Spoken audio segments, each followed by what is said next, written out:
নমস্কার, যুক্তিতর্ক সঙ্গে অর্কই আপনাদের স্বাগত। আপনাদের সঙ্গে আমি অর্কপ্রভ সরকার। শুক্রবার একেবারে কাক ভরে বিশাল সংখ্যায় কেন্দ্রীয় বাহিনীর জওয়ানদের নিয়ে তারা এবার অনেক বেশি প্রস্তুতি নিয়ে গিয়েছিলেন। মাথায় হেলমেট, প্রোটেক্টর শিল্ড, ঠিক করছে কেন্দ্রীয় বাহিনীর জওয়ান। শ্রীভূমিতে রাজ্যের মন্ত্রী সুজিত বসুর বাড়িতে, মধ্য কলকাতার বউবাজারে বহনগরের বিধায়ক, সম্ভবত উপমুখ্য সচেতক এবং মুখপাত্র তৃণমূল কংগ্রেসের প্রবীণ নেতা তাপস রায় এবং সুবোধ চক্রবর্তী, যিনি দক্ষিণ দমদম মিউনিসিপ্যালিটির আগে সভাপতি ছিল, তার বাড়িতে অভিযান চালিয়েছে ইডি। একদা সুভাষ চক্রবর্তীর ভাবশিষ্য, অধুনা ছোটবাবুর অত্যন্ত ঘনিষ্ঠ এই সুজিত বসু একটি বিতর্কিত রাজনৈতিক চরিত্র। প্রথম কথা, অয়নশীলের এফডির বাড়ি থেকে যে নথিপত্র উদ্ধার হয়েছিল, সেই নথিপত্রতে দমদম, উত্তর দমদম ইত্যাদি, সাউথ দমদম, নর্থ দমদম মিউনিসিপ্যালিটিতে নিয়োগ দুর্নীতির অভিযোগ ওঠে। সেই সূত্রে নিতাই দত্তের খোঁজ পায় কেন্দ্রীয় এজেন্সি। এই নিতাই দত্তকে, এই নিতাই দত্ত সুজিত বসুর একেবারে ডান হাত বলতে পারেন। সুজিত বোসের সমস্ত বিষয় আশয় সম্পর্কে যিনি অবহিত, তিনি হলেন নিতাই দত্ত। তিনি বর্তমানে সাউথ দমদম মিউনিসিপ্যালিটির ভাইস চেয়ারম্যান, একাধিক দপ্তরের দায়িত্বে। সুজিত বসুর বকলমে তিনি এই সাউথ দমদম মিউনিসিপ্যালিটি চালান। তাকে কয়েকবার জেরা করা হয়েছে, তার বাড়িতে অভিযান চালানো হয়েছে, তথ্য প্রমাণ সংগ্রহ করা হয়েছে। আগে একবার রটে গিয়েছিল যে সুজিত বসুর বাড়িতে ইডি হানা দেবে, কিন্তু তখন হানা হয়নি। তাপস রায়ের নামও নাকি অয়নশীলের কাছ থেকে পাওয়া যে তথ্য, সেখানে নাকি তাপস রায়ের নাম আছে। আর সুবোধ চক্রবর্তীর কথা আমি বলতে পারবো না। সন্দেশকারীর ঘটনা ঘটার এক সপ্তাহের মাথায় ইডির অভিযান, অর্থাৎ ইডির আধিকারিকদের ভয় দেখানোর কৌশল হয়েছিল। শোভনদেব চট্টোপাধ্যায়ের মতো প্রবীণ নেতা ইডি অভিযান চালালে জনবিস্ফোরণের হুমকি দিয়েছিলেন। আমরা দেখলাম ইডির আধিকারিকরা তাতে দমে না গিয়ে পুরো নিয়োগ দুর্নীতির তদন্তেও তারা কিন্তু প্রভাবশালী মন্ত্রীর বাড়িতে অভিযান চালিয়েছেন। সুজিত বসু অবশ্যই প্রভাবশালী। তিনি শ্রীভূমি স্পোর্টিং ক্লাবের পুজোর প্রাণপুরুষ। দেশি বিদেশি তারকাদের তিনি নিয়ে আসেন তার পাড়ার ক্লাবে। এবার বোধহয় বিশ্বজয়ী আর্জেন্টিনার গোলকিপারকেও তিনি কিছুদিন আগে নিয়ে এসেছিলেন 2023-এ। তো এই উদ্যোগ ওনার চলতেই থাকে। আর একটা বিতর্ক কিছুদিন আগে শুরু হয়েছিল, তার একমাত্র কন্যা, তার এক পুত্র আছে, তার বিয়েতে এলাহি খরচ নাকি করেছিলেন। অনেকে বলছিলেন, হ্যাঁ, সুজিত বাবু ব্যবসা করেন, অনেকদিন ধরেই ব্যবসা করেন, কিন্তু এত এলাহি খরচের ব্যবস্থা হলো কিভাবে? দুর্চরণা বলে আর কি। যাই হোক, তবে সুজিত বসু বিতর্কিত চরিত্র, এ নিয়ে কোনো সন্দেহের অবকাশ নেই, এবং ছোটবাবুর অত্যন্ত ঘনিষ্ঠ। তার বাড়িতে ইডির অভিযান অবশ্যই তাৎপর্যপূর্ণ। তাপস রায় 5 বারের বিধায়ক, সুজিত বাবুর সুদীপ বন্দ্যোপাধ্যায়ের সঙ্গে বাকযুদ্ধে জড়িয়ে পড়েছেন। তিনি বয়সে প্রবীণ, কিন্তু ছোটবাবুর ঘনিষ্ঠ।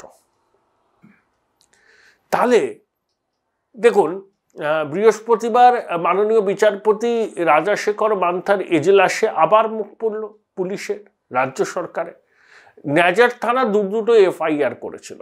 একটা শাহজাহান শেখের বাড়ির কেয়ারটেকারের অভিযোগের ভিত্তিতে সেখানে ইডির আধিকারিকদের বিরুদ্ধে শ্লীলতাহানি এবং 1,35,000 টাকা লুট করার অভিযোগ ছিল।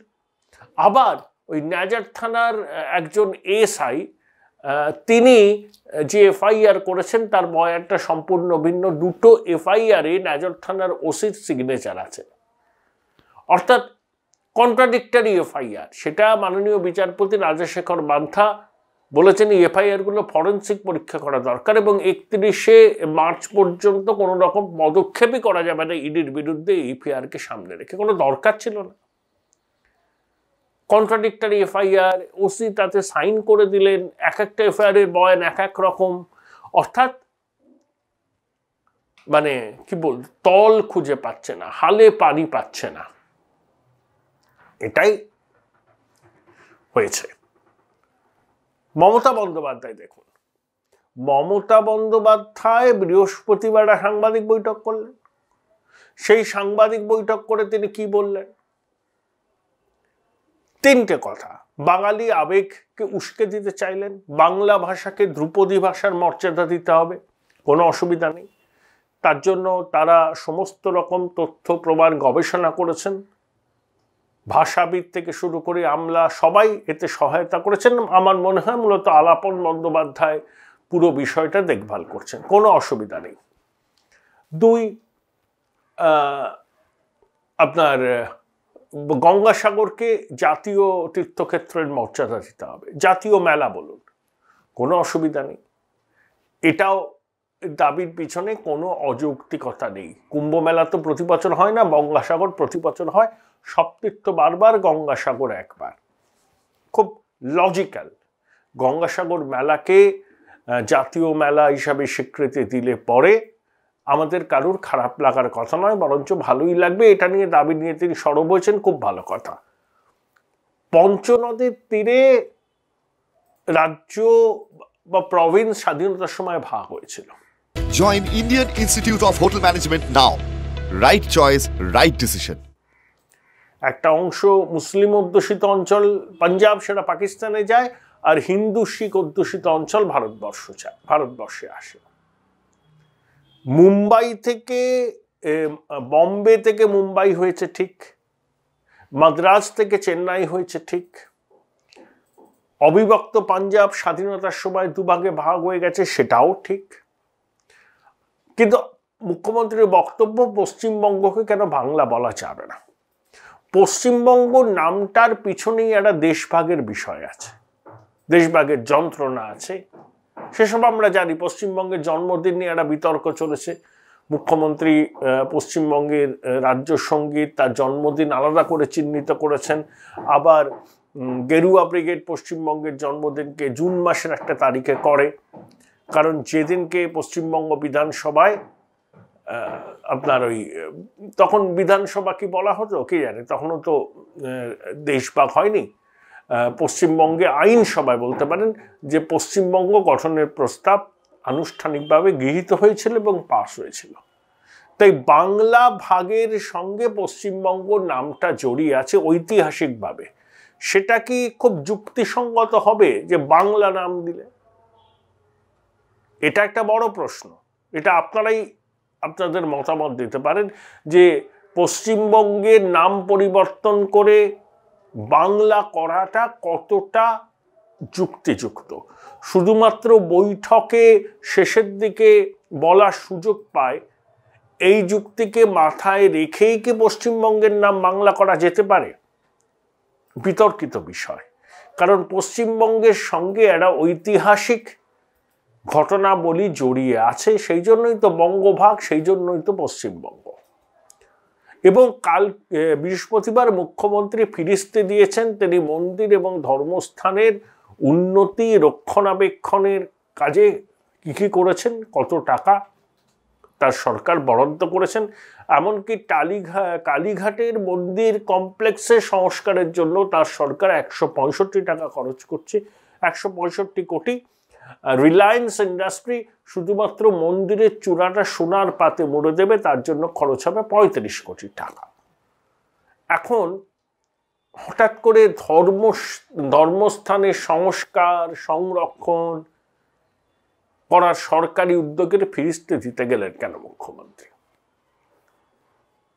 রাম মন্দির উদ্বোধনে ইন্ডি জোটের শরিকরা যাচ্ছেন না, তিনিও যাচ্ছেন না। বিজেপি প্রবলভাবে রাম মন্দিরকে কেন্দ্র করে একটা আবেগের বিস্ফোরণ ঘটাতে চায়। সেই আবেগের বিস্ফোরণকে ঠেকাতেই এই কাউন্টার ন্যারেটিভ তৈরি। 2021-এর বিধানসভা নির্বাচনে বাংলা নিজের মেয়েকেই চায়, এবার বিজেপির রাম মন্দিরকে কেন্দ্র করে হিন্দু জাতীয়তাবাদের প্রতিস্পর্ধী মডেল হিসাবে বাঙালির জাত্যাভিমান বাংলা ভাষাকে ধ্রুপদী ভাষার মর্যাদা দেওয়া, পশ্চিমবঙ্গের নাম পরিবর্তন এবং গঙ্গাসাগর মেলাকে জাতীয় মর্যাদা দেওয়া বা জাতীয় মেলার স্বীকৃতি দেওয়া। অর্থাৎ বিজেপির হিন্দুত্বের ন্যারেটিভের কাউন্টার করতে তিনি বাঙালির জাত্যাভিমান, বাংলা ভাষা এবং গঙ্গাসাগর মেলাকে সামনে তুলে এনেছেন। কিন্তু এতে কি চিরে ভিজবে? 21-এ যা হয়ে গেছে তারপর থেকে গঙ্গা দিয়ে অনেক জল বয়ে গেছে।